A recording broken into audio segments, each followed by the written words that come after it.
L'espace efface le bruit. C'est certainement ici, à la place des Vosges à Paris, où il habitait, que Victor Hugo a certainement dû écrire cette phrase. L'espace efface le bruit. Mais est-ce que l'espace efface le bruit? D'un point de vue purement physique, matériel, oui, forcément. L'espace efface le bruit. Plus on est loin d'un son, et moins on l'entend. Mais quid de la dimension spirituelle de cet implacable constat? Il y a tellement à lire entre les lignes dans les textes et l'œuvre magistrale de Victor Hugo. Cet écrivain et ses œuvres précisément font partie du patrimoine littéraire de la langue française.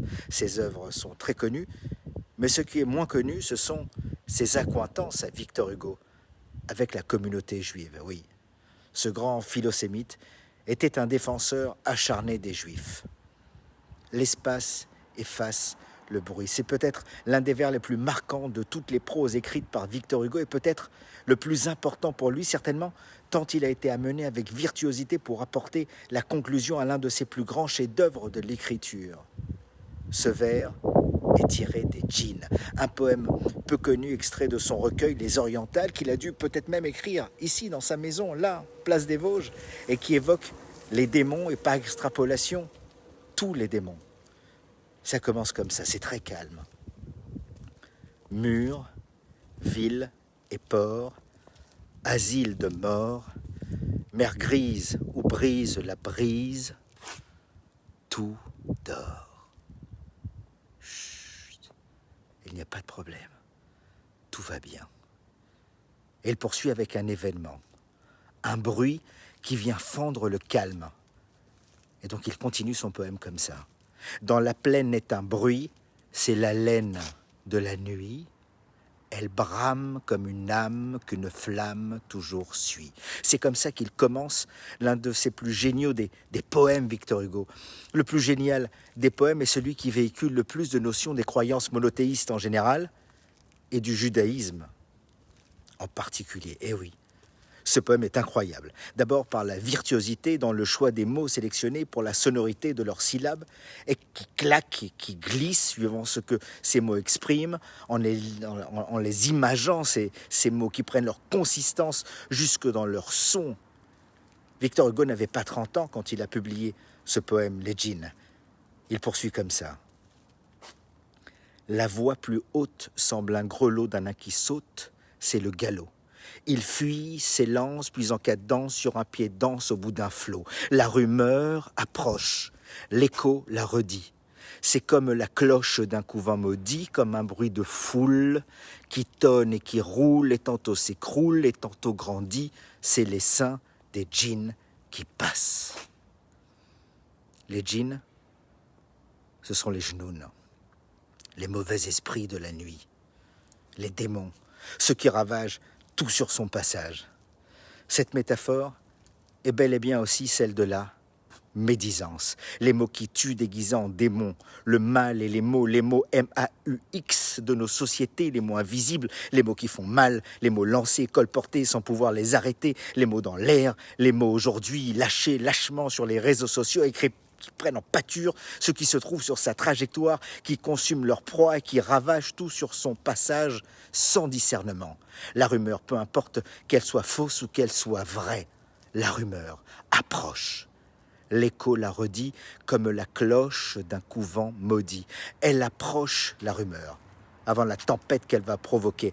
Elle sonne aussi creuse que cette maudite cloche, la médisance et les dégâts qu'elle cause irrémédiablement, très bien exprimé d'ailleurs dans un autre de ses textes justement, qui traite de la mauvaise langue et qu'il appelait très simplement les mots, le lachon hara, la médisance qui tonne et qui roule, et tantôt s'écroule, et tantôt grandit, c'est les seins des djinns qui passent et tourbillonnent en sifflant, les ifs que leur vol fracasse, craquent comme un pain brûlant, on les entend craquer, se fracasser, ces pains brûlants, brûlés, consumés, magnifiques, extraordinaires, le texte dans le choix de ces mots, que ce soit dans Les Misérables, avec la notion de chesed, de bonté, de Jean Valjean vis-à-vis de la petite Cosette, ou dans les djinns, il y a beaucoup de valeurs de judaïsme dans les textes de Victor Hugo, et pour cause, Il a été un grand défenseur des Juifs et des valeurs du judaïsme, jusqu'à devenir le président d'ailleurs du comité des défenseurs des Israélites de Russie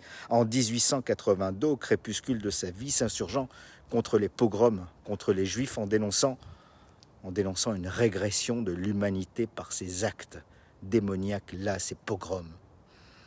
Il conclut son poème des djinns par « L'espace efface le bruit ». Ici, l'espace a une notion de temps plus qu'une notion de distance.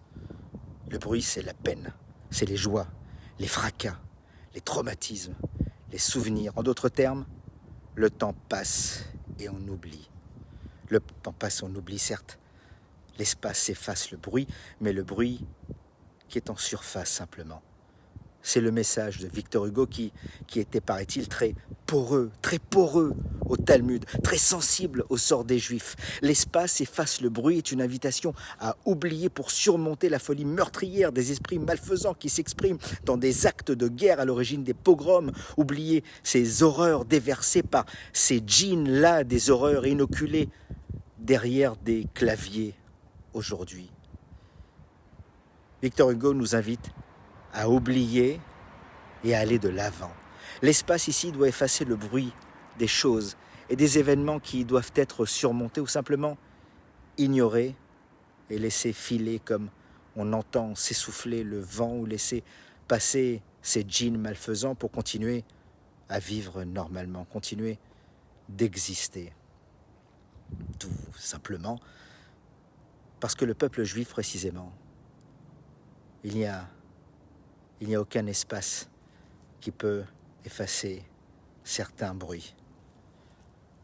Le bruit des pogroms, le bruit des séparations, le bruit des bûchers, le bruit de l'esclavage, le bruit des hurlements de capots qui ont hanté tant de nuits de ceux qui sont revenus des camps de la mort, le bruit de la destruction du temple de Jérusalem, des temples de Jérusalem, le bruit du chant des Maccabées après leur victoire matérielle et spirituelle sur les Grecs, le bruit du chauffard. Non, l'espace n'efface pas tous les bruits, surtout chez les Juifs précisément, qui roulent et déroulent le rouleau sacré tous les ans, la même histoire, les mêmes mots inlassablement, encore et toujours répétés pour se rappeler d'où on vient, où on va et devant qui nous aurons à rendre un jour des comptes, rajoutent les maximes de nos pères, ce recueil de la sagesse juive. L'espace n'efface jamais le bruit dans le judaïsme. L'espace efface à peine les petites choses insignifiantes. Et tout dans la culture juive et dans son culte rappelle de ne pas oublier, quitte à ruminer et ruminer encore et encore, se rappeler, se souvenir, se recueillir, ruminer, célébrer, ruminer pour en rire et en pleurer. Mais en allant cependant toujours de l'avant, à l'instar des animaux dits cachers, c'est-à-dire permis à la consommation pour les Juifs et qui ont une singularité. L'animal cachère doit ruminer, regardant en arrière, mais il doit aussi avoir le sabot fendu qui fait de lui un vivant qui va de l'avant. Il rumine, mais il va de l'avant. Regardez toujours en arrière pour aller loin devant, c'est le paradoxe juif qui, malgré l'espace, n'oublie pas. Il n'oublie pas le bruit de sa mémoire, le bruit de ses blessures, le bruit de son histoire, le bruit de ses victoires, le bruit de son héritage millénaire.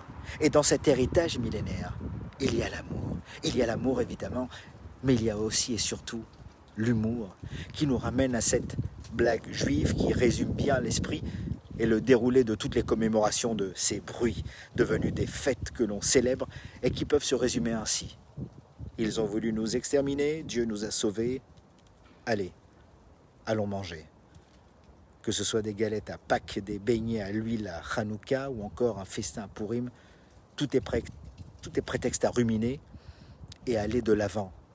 Non, l'espace n'efface pas le bruit chez nous. Chez nous, le rire efface le bruit. Le rire efface le